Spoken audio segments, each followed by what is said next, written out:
It's J-Man with MusicMarauders.com here with Signal Path at the Old South Pearl Street Jam Festival in Denver, Colorado. How are you, gentlemen? Wonderful. Great. Good answer. How do you guys feel about the direction of the electronic movement right now?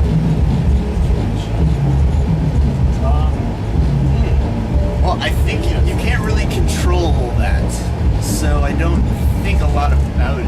I think it's evolving the way it should because it's how it's happening. You know, to have an opinion on something like that would be it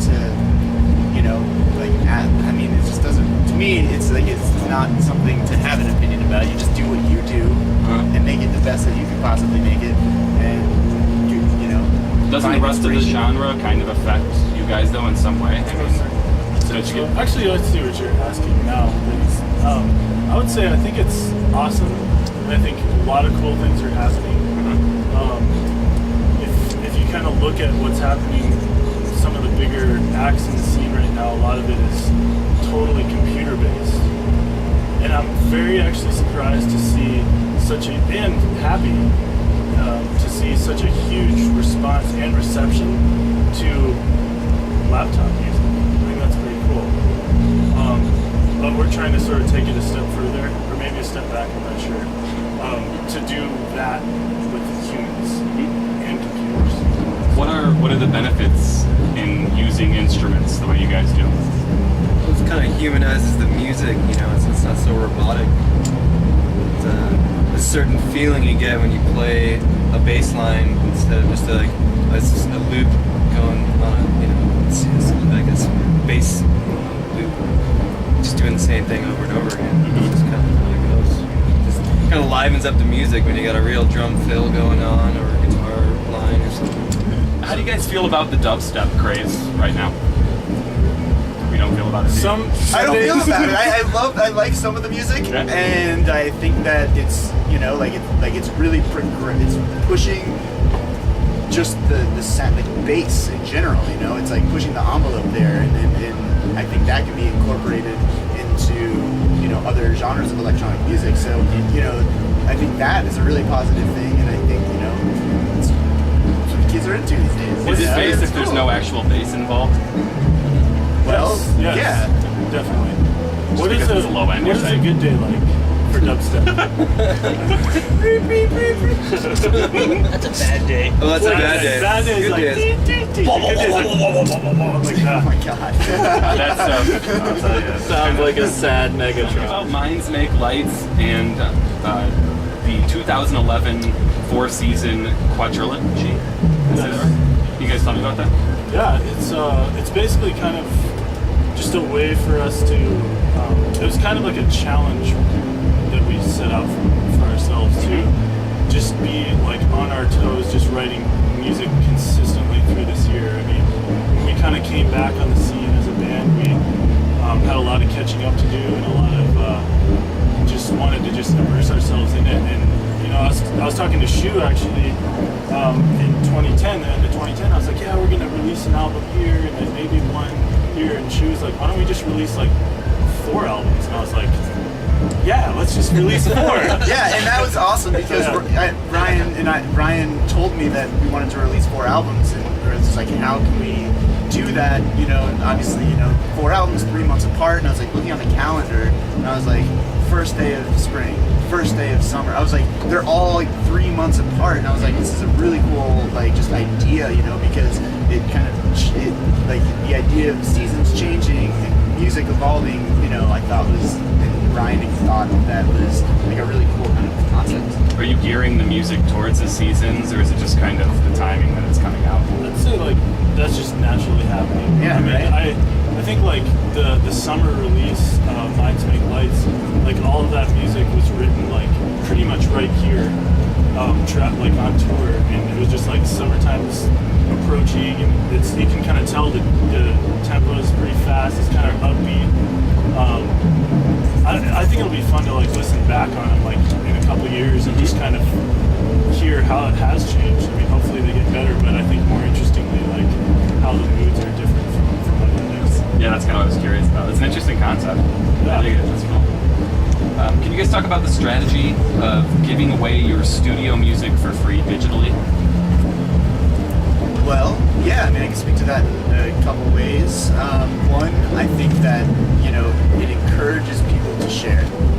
You know, it breaks down the wall of, you know, like anything that is between your music and the fans, such as like dollars, Such as money, yeah. dollars, Yeah. kind of fences you in however much you're spending. So if you give it away for free, everyone can just share. And so, you know, for us, it's just a way of like just giving it to our fans and letting it, you know, the autonomy of art, just let it go and have its own life online. Why do you think bands take the opposite approach?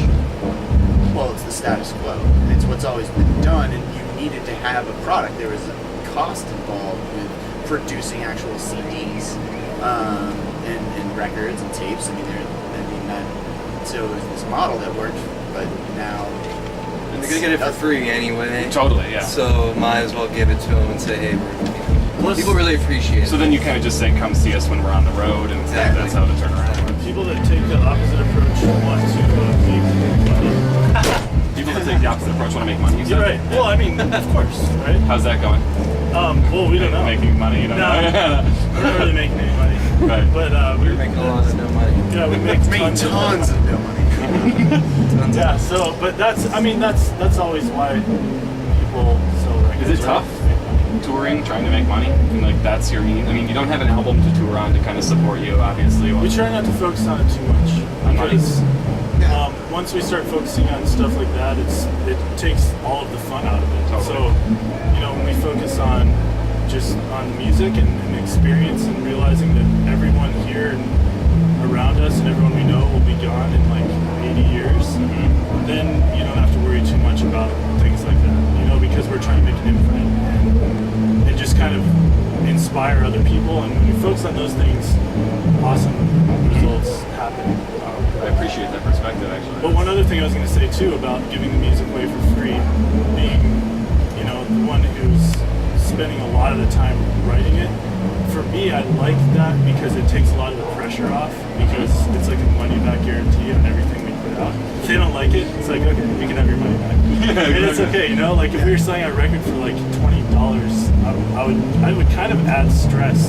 Have you guys taken that approach in the beginning? Were you guys selling your albums? And Yeah, but I mean, we always took an approach where it was just like trying to make our money back from what we put out, just for the raw cost of the materials in the studio. But you know, I mean, the back before you invented the internet. right? When I invented the internet, like it was kind of crazy. But now that we can make an album, you know, with the help of like Cody, you know, we have pretty humble studios, you know, in the grand scheme of things. But like in-home studio. Right. Like home studios, like we can put out an album that we can be like, this actually sounds pretty good, and we can put it out there and call it a finished product and call it an album. Right. Whereas, you know, like 10 years ago when no one was giving away free albums, like you had to really spend a lot of money, put a lot of Cost a stuff lot to out go there into and the hire studio a lot too of back people. then. Exactly. Right. So it's, you know, a lot of that's about recouping costs, and we don't really have too many costs to recoup. Right. Which keeps the music better, it keeps our music free, it keeps the process of making music more fun. Yeah, so it's all around. It's like, you know, it just makes sense for us. Like I've said, and you know, before, it's like this approach may not work for everyone. You know, I would encourage every new band, or pretty much any band, and I think most are doing it now, to at least release some music for free. Give some of it a life of its own, and let that happen. A lot of bands are doing that, just like one single or Yeah, I mean, a I couple see tracks. big bands doing it now, like older bands. I mean, what was I reading about? I mean, I think that like Even Radiohead did the like Radiohead, donate or whatever, but Yeah. most people are gonna just take it. I think Widespread Panic even has released free music lately, and you know, I mean, like stuff like that. So, I mean, I think at this point, it's What pretty hippies are going to pay for a Widespread Panic album? I bought Widespread Panic albums. I love Widespread Panic. We're from the South. Cody, you want to talk about your involvement in what Signal Path does? Yeah, mostly I'd like, you know, we were talking about the internet, and what makes it really nice now is that Ryan can work in his studio and I can work in my studio simultaneously working on the same ideas, and I can just shoot him like just little samples and all sorts of stuff melodies and stuff I'm working on, and then he's able to be like, yeah, this works or this doesn't work, and the process and turnaround time on it is so much faster than us even sitting together, because he'll be working on the keyboard and I'm like, yeah, that sounds good. Whereas now we can both be working and then just, and yeah, it makes it really awesome. And my involvement is mostly Ryan usually writes a basis for a track and then sends it off to me, and then I listen to it and see if I can add anything or tell him that like this I don't think is working, or just basic musical melodies and ideas. Usually I'll send him an idea and then he takes it and then changes it a little. I don't know, it's a really, I find it a really cool process. Yeah. And then once the track's done, I usually go over to his house, we'll sit there, mix it, and then he'll bring it over to my house where I have more of a mastering setup. So, and then just master the tracks. Yeah, right. Next year we're gonna do 8 albums. Every month. How do you guys feel about where your sound is now over the entire career of Signal Path? I think where we are now is where we thought we were in our heads when we first started. So you thought you were badass then, but Yeah, we look thought at we you were pretty now. cool, and then when I listened to like where we were then, it was. I mean, I don't want to like take anything away from what we were doing then, but it's kind of interesting to listen to because I know like what I thought we were sounding like, and it was kind of like how we sound now. And the way we sound now, like we want to sound like 10 years down the road from where we are now. So, it's just kind of one of those things where wherever you are, you're just trying to get better and push it further and be more creative and more inspiring. Yeah. And do better.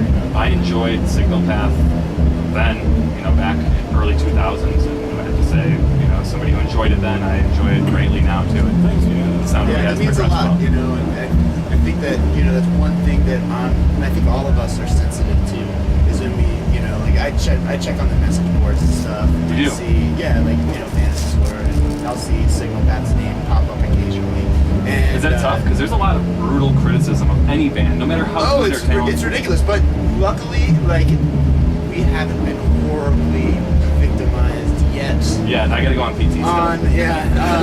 But so I'll see, fans or people, some fans, some not, commenting about the transition, and some people, like some say like Signal Path show or a new album out or something, and then someone will be like, meh, I liked them better when they were a 5-piece band, and then new fans will kind of come back and like comment on that, and so when people come out and they expect to see, and they've seen us, 8 years ago, and they come up and they're like, we really are enjoying what you guys are doing now. I mean, in my opinion, like Ryan said, what we're doing now is what we hope to do, we thought we were doing back then. Yeah. So we're really happy with this transition. We think it's a natural transition, and we think it's something that is true to ourselves and something that like really like pushes us to improve. So I like what you said, how it's true to yourself and what you guys do. You guys are one of those rare jamtronica electronic acts that hasn't just been like blah dubstep. There's so many bands that just hung their instruments up and just wall, And so for me to kind of watch the progression of Signal Path, it's been awesome to see it stay consistently tasteful. Thanks. We're just trying to have as much fun now as we did back then when we started. yeah, That's the and real it's alarm. so tiring. It's exhausting. We're like 30 now. I appreciate your time today, guys. Thank you very much for sitting down to do this with us. Absolutely. Great to see Those you. music marauders. Yeah. Music Marauders. That's right, you heard it here.